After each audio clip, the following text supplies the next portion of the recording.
Bom dia. Abra comigo, por favor, no livro de Hebreus. Nós estamos caminhando no livro de Hebreus. Vamos caminhar, eu acho que até o ano que vem, pelo visto. E agora entramos em Hebreus, capítulo 7. E o versículo vai ser de 1 ao 10. Na verdade, todo o capítulo 7, ele vai tratar deste mesmo assunto, né, que nós vamos introduzir hoje, mas ficaria muito extenso se lêssemos e abordássemos todo o capítulo. Por isso achei por melhor a gente estudar hoje versículo de número 1 ao versículo de número 10. Diz assim a palavra do Senhor: Esse Melquisedeque, rei de Salém, sacerdote do Deus Altíssimo, encontrou-se com Abraão quando ele voltava depois de derrotar os reis e o abençoou. E Abraão lhe deu o dízimo de tudo. Em primeiro lugar, seu nome significa rei de justiça, depois rei de Salém, que quer dizer rei de paz. Sem pai, sem mãe, sem genealogia, sem princípio de dias, nem fim de vida, veio semelhante ao Filho de Deus, e ele permanece sacerdote para sempre. Considere a grandeza deste homem, até o mesmo patriarca Abraão lhe deu o dízimo dos despojos. A lei requer do sacerdote, dentre os descendentes de Levi, que recebam o dízimo do povo, isto é, dos seus irmãos, embora estes sejam descendentes de Abraão. Este homem, porém, que não pertencia à linhagem de Levi, recebeu os dízimos de Abraão e abençoou aquele que tinha as promessas. Sem dúvida alguma, o inferior é abençoado pelo superior. No primeiro caso, quem recebe o dízimo são homens mortais, no outro caso é aquele de quem se declara que vive. Pode-se até dizer que Levi, que recebe os dízimos, entregou-os por meio de Abraão, pois quando Melquisedeque se encontrou com Abraão, Levi ainda não havia sido gerado. Até aqui, palavra do Senhor. Curva a vossa cabeça. Pai querido, mais uma vez, graças eu te dou, pelo momento de comunhão do teu corpo, a igreja do Senhor. E eu rogo, Senhor, que o teu Espírito, mais uma vez, ministre aos nossos corações, nos dando entendimento e graça, em nome de Jesus. Amém. Pode se assentar. Chegamos então num capítulo onde o escritor de Hebreus vai dar uma explicação um pouco mais profunda, assim, mais a fundo mesmo, a respeito desse personagem chamado Melquisedeque. Melquisedeque. É difícil a gente ver, né, nome de crianças que nascem, os pais colocam o nome de Melquisedeque, né? Na igreja eu me lembro só de um até hoje, né? E é bem das antigas, né? O irmão Melquisedeque. Mas essa figura, né, esse irmão Melquisedeque da Bíblia, é uma figura bem controversa, né? Há muitos assuntos sobre ele e há muitas colocações teológicas acerca deste personagem, que é pouco citado na Bíblia, somente no Antigo Testamento, no livro de Gênesis, no capítulo 14, e em Salmo 110. E depois o escritor de Hebreus aqui traz à tona novamente esse personagem com um propósito, que é o que nós vamos estudar hoje, um propósito importante para que a gente entenda. Amém? Primeiramente, vale a pena lembrar que o escritor de Hebreus estava tratando com uma igreja que estava passando por perseguição e luta, e que estavam sendo tentados a voltar ao judaísmo, as práticas antigas do culto judaico, e trocar Jesus, quem sabe, por Moisés, não é? E voltar então àquele ritual de culto do Antigo Testamento. E é nisso que o escritor de Hebreus está focado, em despertar neles a grandeza de Jesus, os atributos de Jesus, e fazer uma comparação que ele faz em quase todo o livro. Olha, na velha aliança era assim, hoje é assim. Quem promulgou a lei era Moisés, hoje a graça está no nosso Senhor Jesus. Ele vai fazendo essas colocações que nós temos estudado aí no decorrer do nosso mês. E agora então ele chega nessa questão do Melquisedeque, sacerdote do Altíssimo, Melquisedeque. Vale a pena eu dar uma passada e explicar para vocês qual era a função de um sacerdote, para que a gente possa entender e aprofundar no que o autor estava querendo nos levar. Amém? Toda igreja, toda religião, ou quase toda religião, sempre traz alguém, né, que é um elo de ligação entre o povo e Deus. No Antigo Testamento, o próprio Deus levantou os sacerdotes. Esses sacerdotes eram pessoas separadas, ungidas, com o propósito de servir a Deus, de servir no templo e de também fazer com que o povo novamente se conectasse com Deus, através de sacrifício, através dos ensinos da Torá. Então os sacerdotes tinham uma função muito importante. E, diga-se de passagem, foi escolhido entre as tribos de Israel, uma tribo, que é a tribo de Levi. Amém?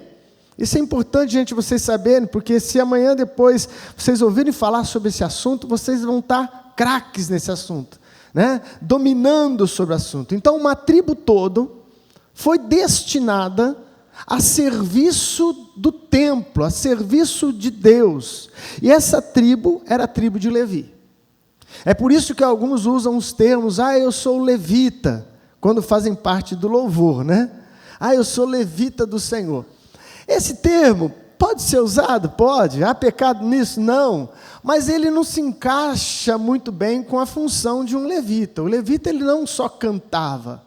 O levita tinha toda a sua vida consagrada a serviço do reino de Deus, a serviço do templo, a serviço da adoração, e fazia várias funções. Eles limpavam o templo, eles cuidavam do sacrifício, eles tinham que tirar as cinzas e limpar tudo após o sacrifício, né?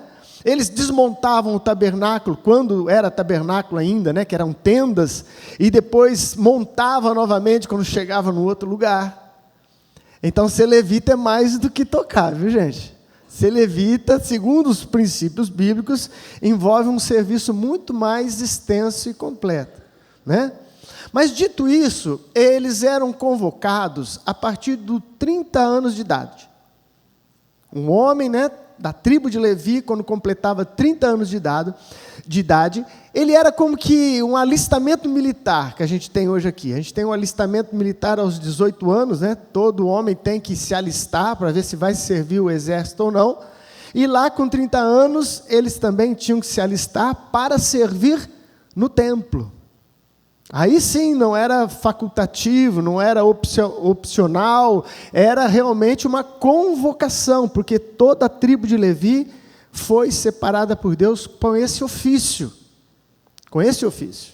Então, dava 30 anos de idade, então eles se preparavam e ali se consagravam a esse trabalho, que era uma convocação divina. E entre esse trabalho do sacerdote, havia, e vocês já ouviram esse termo na Bíblia também, o sumo sacerdote, né? O que é um sumo sacerdote?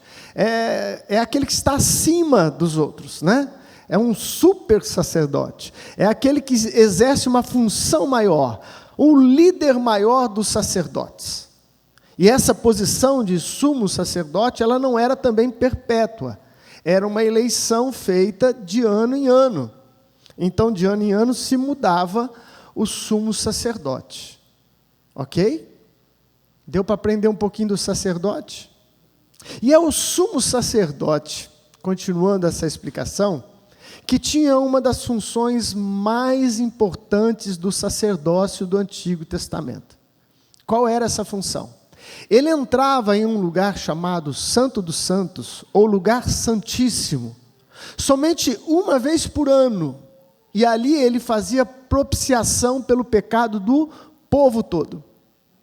Então, o que era esse lugar santo do santo? Ele era separado por uma cortina feita com pele de animais, e ela não era fina não, ela era bem grossa, espessa, que separava o lugar santo, que era um lugar que todos os sacerdotes tinham acesso, do lugar santíssimo, onde somente o sumo sacerdote podia entrar.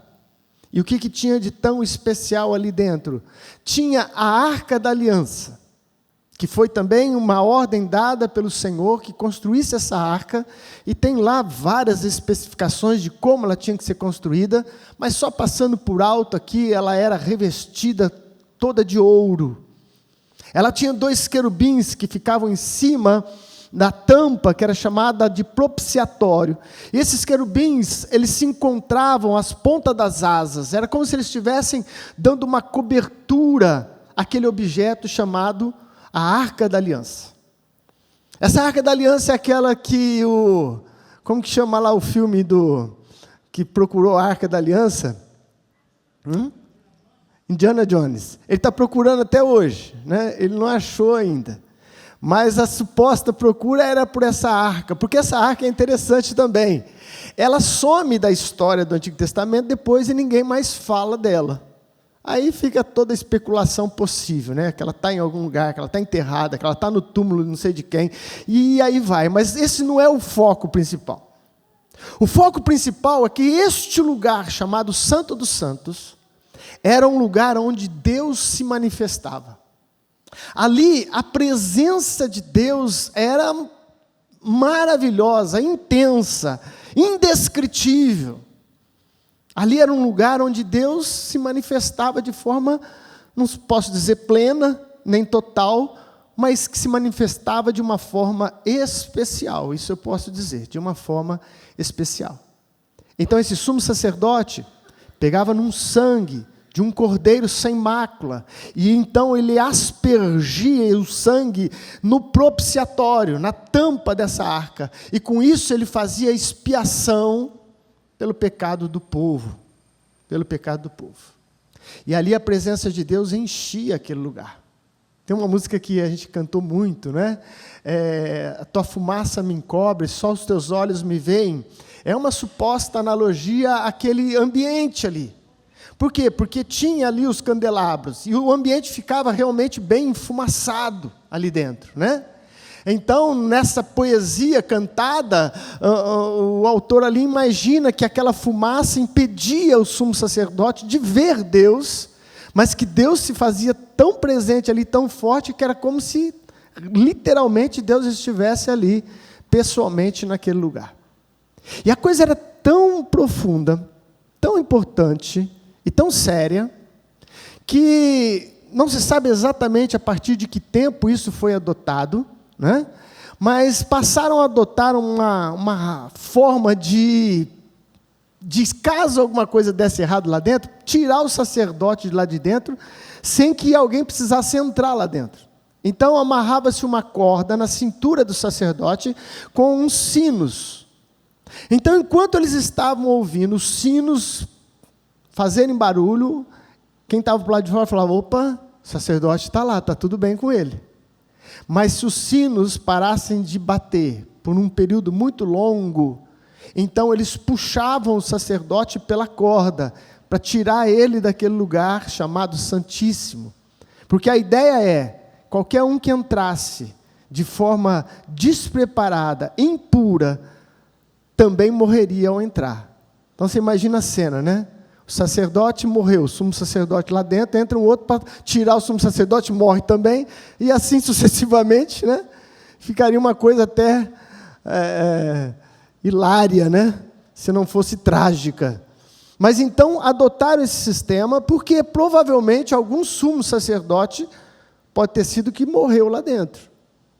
Ah, morreu do quê, bispo? Não sei, pode ser até de um ataque cardíaco, nós não sabemos. Nem tudo é pecado, né?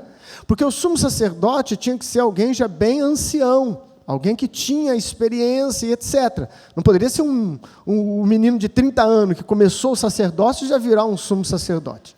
Então, talvez a idade poderia levar algum sumo sacerdote a morrer naquele local, que era um local muito intenso, de sentimentos muito intensos com a presença de Deus. Amém? E aí entra toda a beleza, né, do nosso Evangelho da Graça e do nosso Senhor Jesus, porque as Escrituras dizem que quando Jesus morreu na cruz, o véu do templo se rasgou de alto a baixo. Lembram disso, gente? Qual que é a simbologia disso? O que isso aponta para mim e para você? Que aquele lugar de intimidade com Deus, intimidade máxima, que somente o sumo sacerdote entrava uma vez por ano, agora todo o seu povo, os lavados pelo sangue do Cordeiro, tem acesso a este lugar, porque o véu que separava rompeu. Olha que coisa linda! O véu rasgou-se. E não rasgou de baixo para cima, ele rasgou do alto para baixo, mostrando que foi uma obra divina, foi uma obra graciosa de Deus para com o homem, para com a salvação de todo o homem. Então hoje, eu e você, é isso que os apóstolos, os escritores do Novo Testamento dizem, temos ousadia para entrar no Santo dos Santos, porque somos lavados pelo sangue do Cordeiro. Amém? Então esse contexto sacerdotal é importante que esteja na nossa memória, porque agora o escritor de Hebreus, ele vai chamar aqui esse personagem Melquisedeque. Vamos lá? Então a primeira coisa que a gente tem que entender é quem era Melquisedeque, porque tem muita história sobre ele. O texto já nos diz que ele era rei de Salém, sacerdote do Deus Altíssimo. Ele era rei de Salém e sacerdote do Deus Altíssimo. E depois o próprio escritor de Hebreus já traduz ali para a gente, em primeiro lugar, seu nome significa rei de justiça, e depois rei de Salém, que quer dizer rei de paz. Então o seu próprio nome já tem o significado, Melquisedeque. A primeira parte significa rei, e a segunda parte significa justiça. Então este homem era conhecido como um rei de justiça. E ele era rei de Salém, que é o mesmo que Jerusalém, que é um rei de paz. Então Melquisedeque era um rei de justiça e um rei de paz. Mas a grande questão, e nisso os teólogos, alguns se dividem, mas quase na sua maioria, acreditam dessa forma que eu vou passar para vocês, quem era este homem? Um ser celestial? Seria o Jesus do Antigo Testamento encarnado? Esses são os pontos. E por que se colocam essas conjecturas e essas perguntas? Porque o texto diz, acompanha comigo, versículo de número 3, sem pai, sem mãe, sem genealogia, sem princípios de dia, nem fim de vida, feito semelhante ao Filho de Deus, ele permanece sacerdote para sempre. Então, essa colocação deixa muito em dúvida do que se trata este homem, se ele é um ser humano ou não, porque diz que ele não tem início de dia nem fim de dia. Somente quem não tem início de dia e fim de dia é Deus.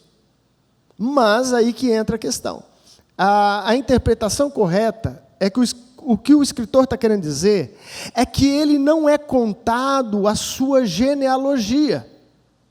Por que isso, amados? Voltamos lá. Quem era para ser sacerdote, segundo a lei, era a tribo de Levi. Amém? Vamos como uma aula aqui didática para vocês aprenderem. Quem era designado sacerdote em Israel era a tribo de Levi. Ok. Mas este homem, ele aparece na história de Israel antes que houvesse Levi. Antes que houvesse as tribos de Israel. Antes que houvesse todo esse contexto. Então, o que o escritor de Hebreus vai fazer essa ponte, isso é importante para a gente entender. Da onde vem a autoridade de Jesus, o sacerdócio de Jesus? Porque a Bíblia diz que ele é sacerdote segundo a ordem de Melquisedeque. Então, o que o escritor está querendo dizer é que este Melquisedeque não tem nenhum relato de nascimento dele. Não se sabe quem eram os pais dele. Não se sabe acerca do final da sua vida. Somente isso. Ele não estava querendo dizer que ele era um semideus ou qualquer coisa do gênero, e sim que ele não tem informação acerca deste homem mais profunda. Mais profunda, não sabe quem é o pai, não sabe quem é a mãe, não sabe como morreu, mas depois ele acrescenta, mas o seu sacerdócio permanece para sempre. E aí você pode perguntar, ora, como pode permanecer para sempre? Porque Jesus deu continuidade ao sacerdócio de Melquisedeque.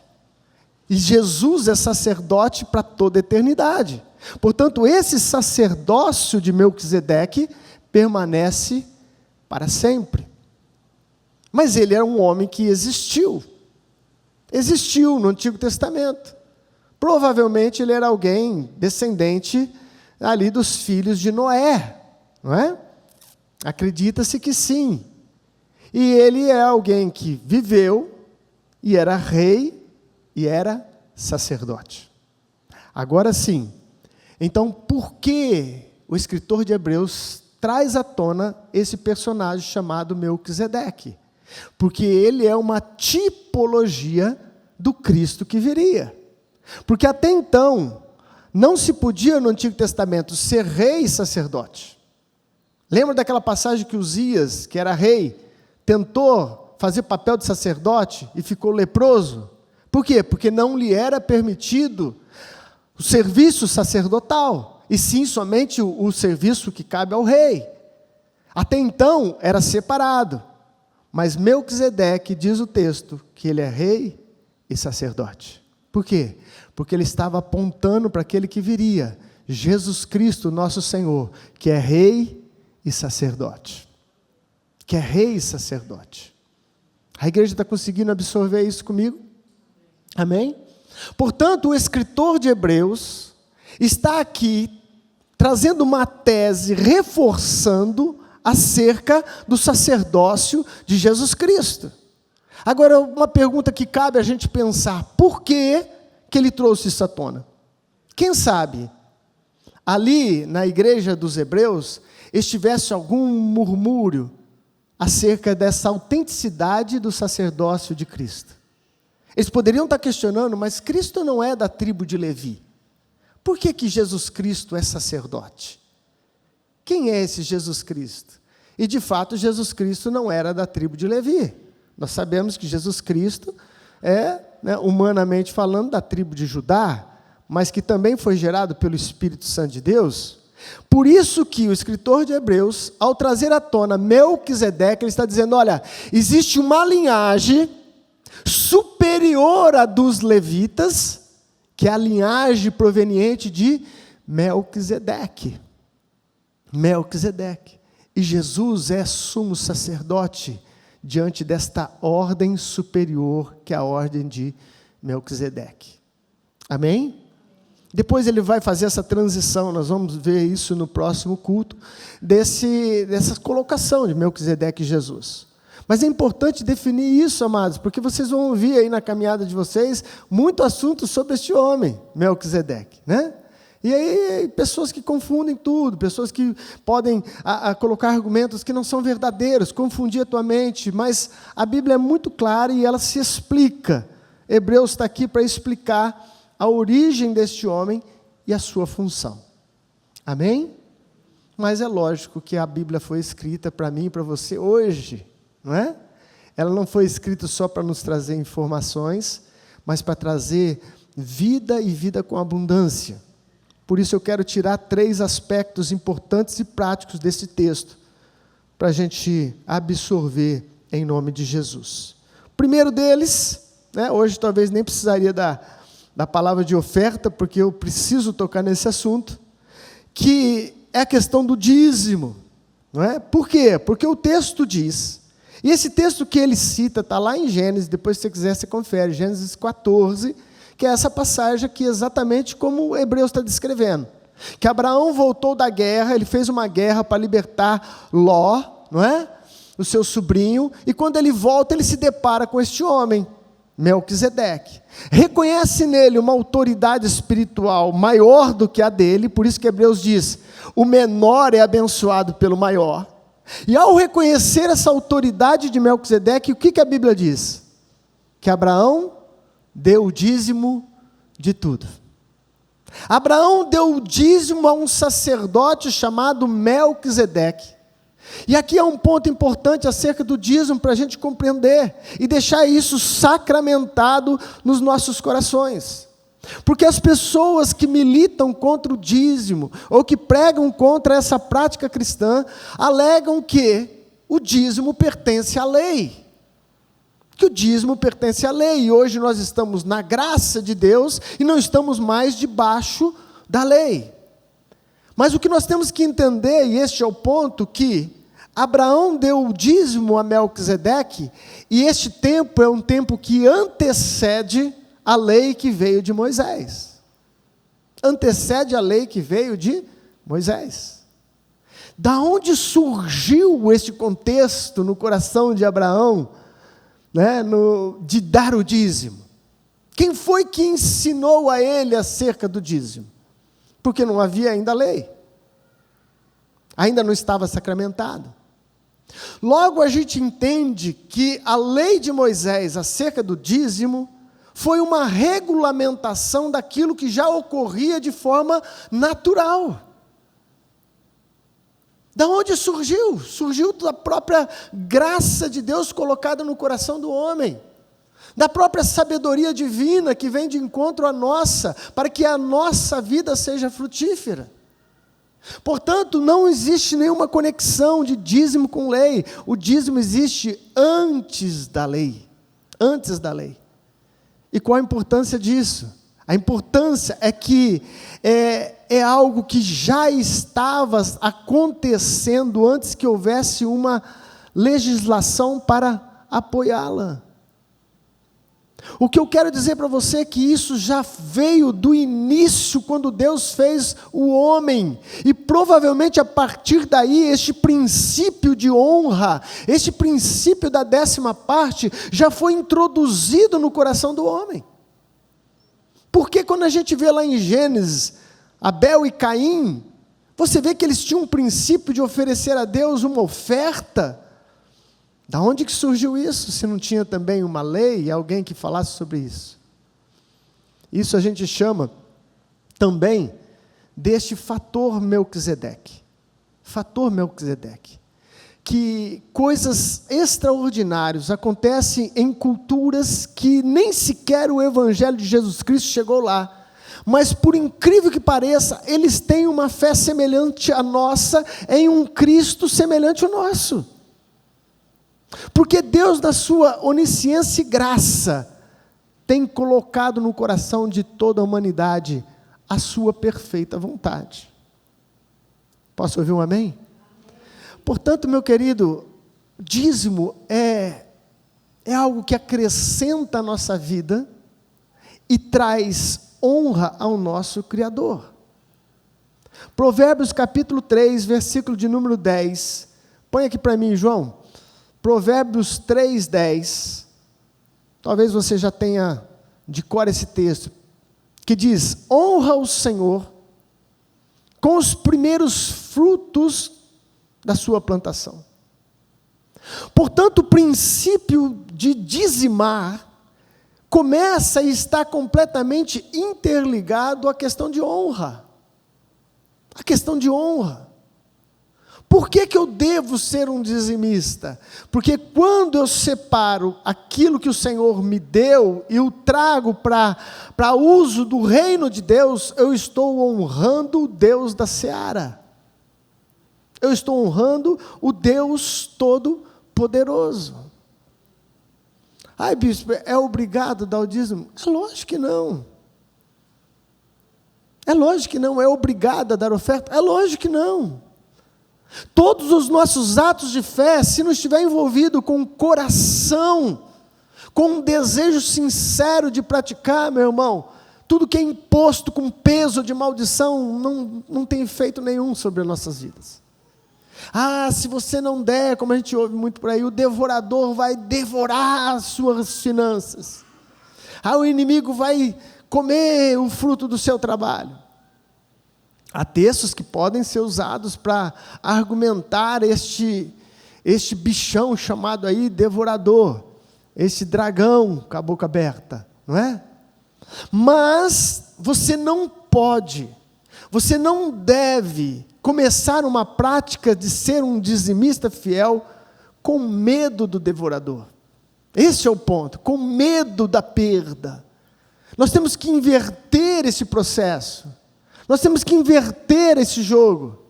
Eu dou o dízimo porque eu honro ao Deus e Senhor da minha vida. O que é honrar? É fazer distinção. É colocar em uma posição maior. Antigamente, né? Tem algumas festas que ainda nós praticamos isso, né? Vai fazer uma festa, algum evento assim, tem lá um bolo, então a pessoa corta e determina o primeiro pedaço para quem que é, não é? Tem isso ainda nas festas de vocês? Então a pessoa corta um pedaço daquele bolo, nem sempre é a 10ª parte, mas é uma boa parte. E aí então ele tira e fala assim, não, eu gostaria de dar o primeiro pedaço, um exemplo, ao meu pai, que eu estou aqui até hoje, eu consegui me formar, eu consegui ser alguém, porque meu pai foi quem me manteve, meu pai que me abençoou, então dá lá o pedaço em honra àquela pessoa. Quando nós tiramos a 10ª parte daquilo que o Senhor nos dá, nós estamos honrando aquele que nos sustenta. Nós estamos honrando o nosso Senhor Jesus Cristo. E é lógico que todo ato é seguido de uma consequência. Às vezes nós só ensinamos as consequências, as portas vão se abrir, vai derramar isso, vai derramar aquilo, vai abundar o celeiro. São verdades? São, mas eu não quero mostrar isso, eu quero mostrar que o princípio é de honra, o princípio é de coração, é de alma, tem que ser gerado aqui dentro, tem que ser gerado com temor e com alegria, com alegria. Posso ouvir um amém? Com alegria, meu irmão. É você separar e guardar, quer seja muito, quer seja pouco, você vai separando ali, vai guardando ali, até que chega o final do mês, cada um tem um sistema aí de recebimento, aí você tem lá aquele montante, aí você chega no culto e fala, olha, hoje eu trouxe o meu dízimo, hoje eu trouxe o meu dízimo. Lá em São Joaquim da Barra, que eu dirigi por um bom tempo lá, tinha uma pessoa muito fiel no dízimo, e ela deixou de ir na igreja, parou de ir na igreja, teve alguns problemas na vida dela, separação, enfim, calamidade da vida, que a afastou do corpo de Cristo, né? Passado mais de um ano, essa pessoa apareceu na igreja, surpresa nossa, todo mundo ficou muito feliz, abraçou ela e tal, né? Ela estava sendo medicada, com depressão, com isso, com aquilo. Mas aí ela trouxe um pacotinho de dinheiro. Eu falei, o que é isso, irmã? Ela falou assim, eu não estava vindo, mas esse é o meu dízimo que eu guardei do ano todo. Do ano todo. E com alegria, não é com pesar, não. Ela estava feliz de poder retornar ali e trazer a 10ª parte daquilo que ela acha que era devido ao Senhor.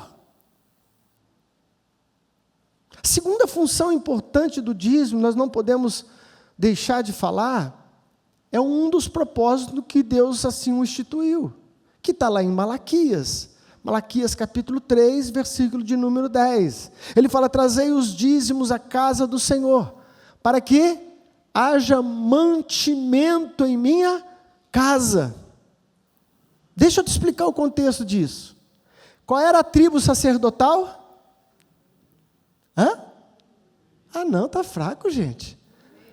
Levi, amém, é didático hoje aqui. Essa tribo sacerdotal tinha uma função única, de servir a Deus, e servir no templo, e servir ao povo.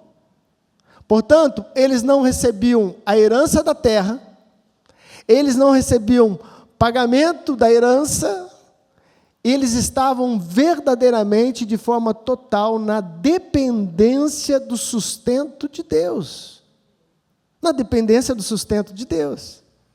Deus, então, quando institui também, por isso, a questão dos dízimos, é para que esses obreiros, para que esses sacerdotes, tivessem descanso no seu coração e na sua mente para servir a Deus. Sabe uma coisa triste, amados, que a gente vê às vezes, e até dentro do nosso ministério? Pastores que vivem numa agonia tremenda, porque falta o dinheiro necessário para manter a sua casa, pastores que estão por conta da obra. E você vai ter com eles, você vê que eles estão aflitos, muitos angustiados. Por quê? Porque eles também são seres humanos e eles também têm contas para pagar. Tem um aluguel que vence, tem um combustível que tem que pôr no carro, senão o carro não anda. Tem a água, tem a luz para pagar. Eu optei por não depender totalmente da ajuda da igreja, tenho o meu trabalho e com ele eu me sustento, e louvado seja Deus por isso. Não há pecado nisso também, foi uma opção nossa, minha e da minha esposa. Mas há aqueles, amados, que optaram em servir ao Senhor de tempo integral. E nós não podemos de forma alguma apontar o dedo para ele e falar assim, por que você não trabalha? Ele pode olhar para mim e para você e falar assim, porque eu trabalho para o Senhor, e quero me consagrar inteiramente para o Senhor. E você tem que dizer, glória a Deus, aleluia, porque isso é bíblico. Isso é nobre. Isso é nobre. Eu não consegui. Por quê? Porque a ideia dessa dependência me assustava um pouco. Porque eu já vi muita coisa por aí. Eu já vi pastor que trocou um móvel da casa e o irmão vai lá e fala assim, nossa, rack novo? Só porque ele vive da obra. Ele não pode ter um rack novo na casa dele. Tem que ser um velho, quebrando, com os pés quebrados, tem que ser lenhado, tem que ser podre. Amados, nós temos que aprender com a palavra de Deus. Amados, nós temos que receber da palavra do Senhor direção para as nossas vidas. É honra podermos manter os nossos líderes. É honra podermos ter condição de manter os obreiros, pessoas sérias. Não estou falando daqueles que usam a piedade para ter lucro. Eu estou falando de gente séria. Nosso ministério é sério e temos gente séria que serve a Deus. Nós temos que ter prazer em falar, irmão, fica tranquilo. Dirige a igreja aí. Dirige a igreja, faz o seu melhor. Você não vai ter que se preocupar com comida, não. Vai ter comida na mesa.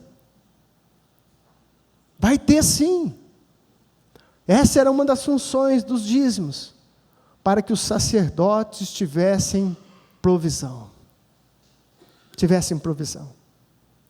Recebam isso, amados, invista no reino de Deus. Abraão veio antes da lei.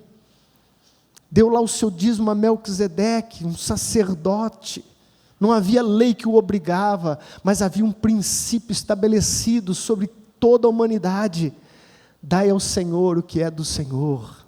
Dai ao Senhor. Esse texto de Malaquias 3,10, o que antecede ele é uma acusação forte da parte de Deus. Ele fala assim, roubará o homem a Deus? É uma pergunta que ele faz pela voz do profeta. E ele mesmo responde, vocês me roubam, porque vocês não trazem os dízimos e as ofertas. Eu confesso para vocês, já dei milhares de vezes o meu testemunho, quando eu aprendi sobre isso, no começo da minha vida cristã, no discipulado, eu aprendi sobre isso, eu fiz um voto a Deus. Senhor, eu serei dizimista no pouco ou no muito. Se por algum motivo eu estiver catando lata na rua, eu vou vender as latinhas. A 10ª parte é do Senhor. Não tem problema nenhum de catar latinha, né? Mas se o Senhor também resolver me abençoar e me dar mais, a 10ª parte será do Senhor. É uma aliança com Ele. E não há peso nisso, há tentação. Peso não. A tentação, tem horas que você fala assim, nossa, mas eu vou dar isso aqui. Aí você repreende o cão e fala assim, eu tenho muito mais. Amém? Louvado seja Deus. Segunda aplicação que eu aprendo desse texto é que Deus tem sempre os seus remanescentes. O cristianismo não vai ser apagado da terra em hipótese alguma. Esse Melquisedeque surgiu, ninguém sabe de onde, era remanescente, era semente que Deus mantinha em um outro contexto fora de Israel. Fora do pai Abraão, fora dos chamados supostos, escolhidos por Deus, que é o povo judeu. Melquisedeque estava fora desse contexto todo. Nós vemos a história hoje da Europa, a história nossa, recente, de uma Europa, falando de cristianismo, enfraquecida, se esfriou, muitos templos maravilhosos se tornaram boates, restaurantes, e às vezes nós somos tentados a pensar, acabou na Europa, a igreja morreu na Europa. Não, senhor, a igreja continua viva, porque Deus tem sempre os seus remanescentes, e Deus vai levantando novamente, Deus vai convocando novamente. Nós somos os seus remanescentes hoje aqui no Brasil, amém? E temos um chamado especial de continuarmos levando o evangelho que salva, o evangelho que transforma, o único evangelho, o evangelho de Jesus Cristo. Portanto, meu querido, não cedam e nem absorvem a ideia desses cultos que querem trazer de volta o simbolismo do Antigo Testamento. Tem que ter um candelabro aqui, porque o candelabro tinha lá na época do templo. Não, nós temos que fazer uma arca, porque lá tinha uma arca, e o poder de Deus vinha sobre ela. Então temos que ter uma arca aqui também. E temos que pôr um quepá na cabeça. Aí temos que ter... Não, esse pessoal acho que não estudou o livro de Hebreus. Precisam estudar o livro de Hebreus. Porque o escritor de Hebreus está dizendo, isso tudo é sombra. Isso tudo é sombra. A minha igreja é muito mais do que quepá, é muito mais do que candelabro, é muito mais do que arca. A minha igreja é lavada no sangue do Cordeiro. Nós não precisamos desses artifícios, nós não devemos fazer uso desses artifícios. Nós não devemos. Porque se você coloca uma arca aqui, é lógico, uma réplica de uma arca aqui, amanhã depois... já está o pessoal passando aqui, passando a mão na arca, se benzendo. Daqui a pouco eles estão... É assim que começa. Não, isso aqui é só uma simbologia, é só para o pessoal lembrar. É o que dizem lá na igreja mãe também, é só para lembrar. Tem gente que você vai lá, está lá, de joelho, beijando o pé do santo e tudo mais. E eu digo porque eu era de lá e também beijava. Então, essas coisas todas, amados, é figura do Antigo Testamento. Era só apontamento para aquilo que viria. Jesus Cristo nos libertou disso tudo. Aleluia! Eu não preciso mais de sal grosso, eu não preciso de sal fino. Sal grosso é bom na picanha. Joga na picanha que fica uma beleza. Eu não preciso de nada disso. O sangue de Jesus já me libertou.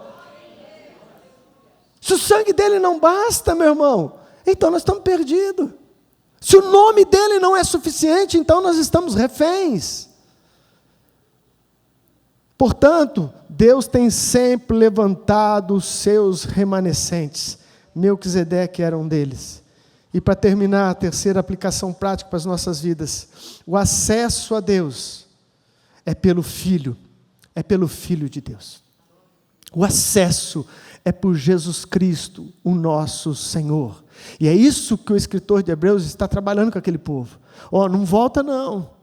Não volta atrás de crendices, não volta atrás de amuletos. Nós hoje temos aquele que é. Nós temos aquele que é tudo em todos. Portanto, só Jesus, meu irmão, só Jesus. É o que diz em Atos capítulo 4, versículo 12. Põe ali, João, o pessoal veio decorar. O texto que diz que não há outro nome. Atos 4, 12. E eu vou ler aqui também com vocês. Não há salvação em nenhum outro, pois debaixo do céu não há nenhum outro nome dado aos homens pelo qual devamos ser salvos. É isso que as Escrituras nos diz. É isso que nós cremos. Nós não somos radicais, nós somos apenas testemunhas do que Deus fez e nos deixou escrito. Amém? Não há outro caminho. Jesus é o único caminho que vai nos religar novamente. Jesus é o único que pode interceder por nós. Jesus é o único que nos santifica. Hebreus 10, 10 diz que nós somos santificados por causa da morte do corpo de Cristo. Portanto, nós temos que permanecer firmes, conscientes acerca da fé verdadeira, que é essa que nós aprendemos e cremos. Só o Senhor Jesus é suficiente. Todo mérito não é nosso, o mérito é do Senhor Jesus Cristo. Ganhamos 100 almas este ano para Jesus. Glórias sejam dadas a Jesus Cristo, porque é Ele quem convence do pecado, é o seu Espírito quem convence do pecado. Todo o mérito, toda a honra, toda a glória pertence a Ele, porque é só através dEle. Só através dEle. E eu concluo, meu querido, dizendo para você que talvez por algum motivo tenha se desanimado, talvez você tenha caído em alguma falta, e você fala, não tem mais jeito. Tem jeito sim, continua sendo o mesmo jeito. É pelo sangue do Cordeiro. É pelo sangue do Cordeiro. Os sacerdotes do Antigo Testamento espargiam o sangue de um animal. E isso diz a Bíblia que apaziguava a ira de Deus. Era um remendo, era uma figura daquele que viria.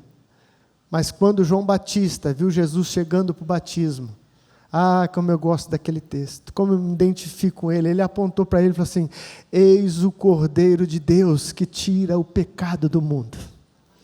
Jesus Cristo é o nosso Cordeiro, Jesus Cristo é o único caminho, Jesus Cristo é a salvação para todo aquele que crê. Ele é o nosso sumo sacerdote. Amém? Vamos ficar de pé em nome de Jesus. E com isso, o escritor de Hebreus está dizendo para aquela igreja: Jesus Cristo tem credencial. Ele é sacerdote segundo a ordem maior, a ordem de Melquisedeque, em nome de Jesus. Vamos orar a Deus? Aleluia. Curva a tua cabeça, meu irmão. Pai, graças nós te damos mais uma vez, pela tua santa, rica e poderosa palavra, pelo esclarecimento que o Teu Espírito trouxe a nós, Senhor, acerca de temas tão complexos e ao mesmo tempo, Senhor, tão maravilhosos. O nosso Senhor Jesus Cristo herdou, Senhor, um sacerdócio, segundo uma ordem superior, segundo um mover sobrenatural do Senhor sobre a terra. Bendito seja o Senhor nosso Deus. Nós te exaltamos e engrandecemos o teu nome nessa manhã. Obrigado, Senhor, porque nós temos a plena convicção, Pai, que não precisamos de nada além de ti, Jesus. Não há nenhum artifício, não há nenhum amuleto, não há nenhum objeto, não há nada, Senhor, somente ti, somente o teu nome, somente aquilo que o Senhor realizou por mim e por toda a humanidade é suficiente para as nossas vidas, em o nome de Jesus, em o nome de Jesus. Aleluia, meu irmão. Não tenha medo de inveja, não tenha medo de obras, de macumbaria, de coisas do gênero. Jesus Cristo te guarda. Confia somente nele, confia somente nele. E você verá Deus agindo mais e mais na sua vida, em nome de Jesus. Erga a tua mão para o céu. Que o grande amor de Deus Pai, a graça de nosso Senhor Jesus Cristo, e a doce presença do Espírito Santo esteja conosco, com todo o povo de Deus, hoje e para sempre. Amém. Deus te abençoe, meu querido. Bom domingo, vão em paz. Dá um abraço aí no seu irmão.